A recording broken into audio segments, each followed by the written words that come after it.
दोस्तों, आज की कहानी एक ऐसी खौफनाक रात की है जो एक खुशहाल परिवार की ज़िंदगी हमेशा के लिए बदल देती है। यह सिर्फ एक कहानी नहीं है, बल्कि एक ऐसी सच है जो हमें सोचने पर मजबूर कर देती है कि इंसान कब और कैसे हैवान बन जाता है। एक मासूम लड़की, कुछ खतरनाक लोग और एक पिता का गुस्सा। इस कहानी में आपको हर पल डर, दर्द और बदले की आग महसूस होगी। इसलिए इस कहानी को अंत तक जरूर देखिए, क्योंकि आगे जो होने वाला है वह आपकी सोच से भी ज्यादा खतरनाक है। कहानी की शुरुआत एक छोटे से खुशहाल परिवार से शुरू होती है, जिसमें जॉन एक अच्छा और ईमानदार डॉक्टर है। उसकी पत्नी एमा बहुत समझदार और प्यार करने वाली महिला है, और उनकी बेटी मैरी है जो सिर्फ 17 साल की है और तैराकी में बहुत अच्छी है। ये तीनों शहर की भीड़ भाड़ से दूर कुछ समय शांति से बिताने के लिए अपने गेस्ट हाउस में आते हैं, जो एक सुनसान जगह पर बना हुआ होता है। शुरुआत में सब कुछ बहुत सामान्य और अच्छा लगता है। मैरी खुश होती है और वह वहां पहुंचते ही अपनी पुरानी दोस्त पेज से मिलने जाती है, जो पास की एक दुकान में काम करती है।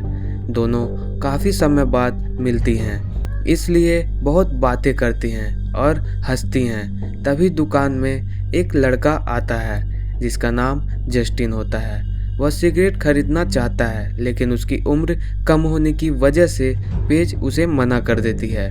जस्टिन उसे लालच देता है कि अगर वह उसे सिगरेट दे दे तो वह उसे अपने होटल रूम में ले जाएगा, जहां नशे की चीजें हैं।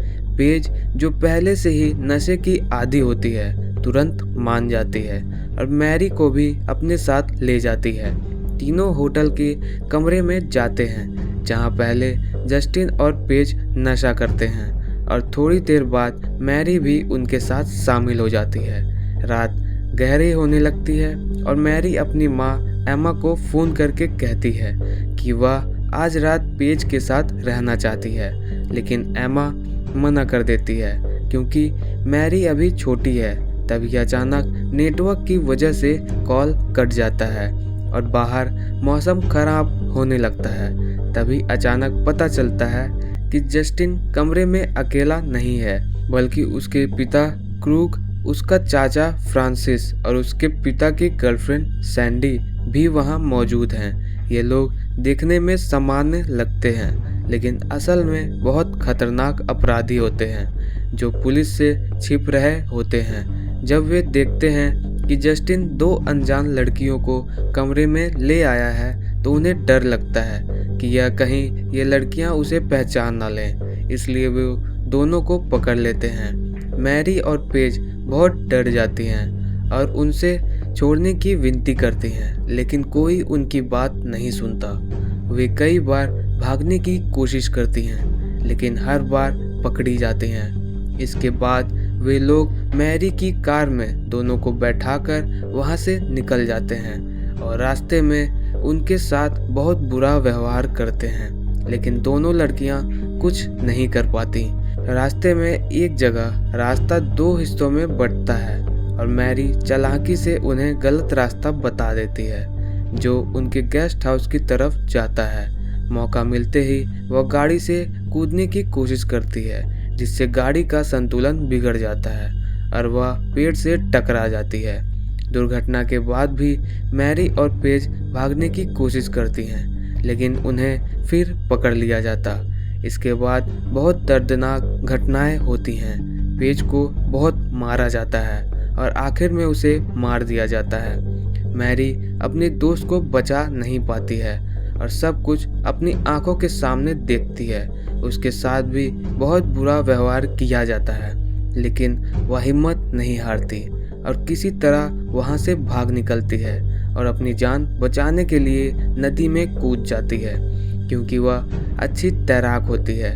लेकिन पीछे से उस पर गोली चलाई जाती है, जिससे वह घायल हो जाती है और बहने लगती है। इसी समय तेज तूफान और बारिश शुरू हो जाती है। उधर वह अपराधी लोग छिपने के लिए एक घर में जाते हैं, लेकिन उन्हें नहीं पता होता कि वह घर मैरी का ही गेस्ट हाउस है, जहां उसके माता पिता रहते हैं। जॉन और एमा उन्हें पहचान नहीं पाते और उन्हें अंदर आने देते हैं और उनकी मदद भी करते हैं। थोड़ी देर बाद जस्टिन किचन में जाता है और वहाँ मैरी की फ़ोटो देखकर समझ जाता है कि यह उसी लड़की का घर है। दूसरी तरफ एमा को किचन में मैरी का लॉकेट मिलता है, जिससे उसे शक होता है कि यही लोग उसकी बेटी के साथ कुछ गलत करके आए हैं। कुछ समय बाद जॉन और एमा को अपनी बेटी मैरी घर के बाहर बहुत बुरी हालत में मिलती है। जॉन तुरंत उसे अंदर लाकर इलाज शुरू करता है और उसकी जान बचाने की कोशिश करता है। अब दोनों को सच्चाई समझ में आ जाती है। यही लोग उनकी बेटी के साथ यह सब कर चुके हैं।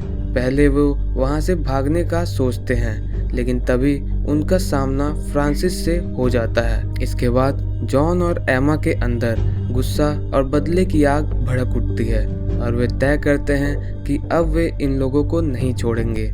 वे हथियार लेकर गेस्ट हाउस की ओर जाते हैं, जहां बाकी लोग होते हैं। जस्टिन, जो अंदर से अच्छा होता है, जॉन का साथ देता है और वो उसे बंदूक दे देता है। तभी सैंडी जाग जाती है और जॉन उस पर गोली चला देता है, जिससे वह मर जाती है।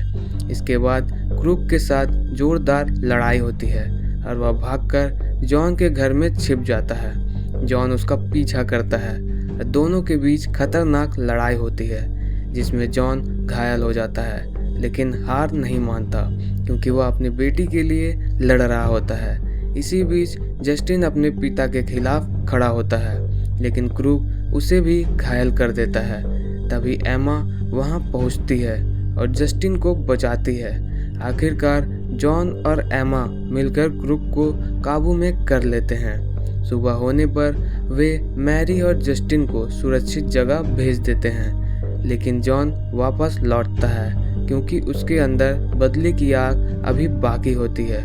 वह क्रूक को ऐसी सजा देता है जो उसके किए की सजा बन जाती है और आखिर में क्रूक की मौत हो जाती है। इस तरह यह कहानी हमें दिखाती है कि गलत काम करने वाले लोग चाहे जितना भी बचने की कोशिश करें, लेकिन एक दिन उन्हें सजा जरूर मिलती है।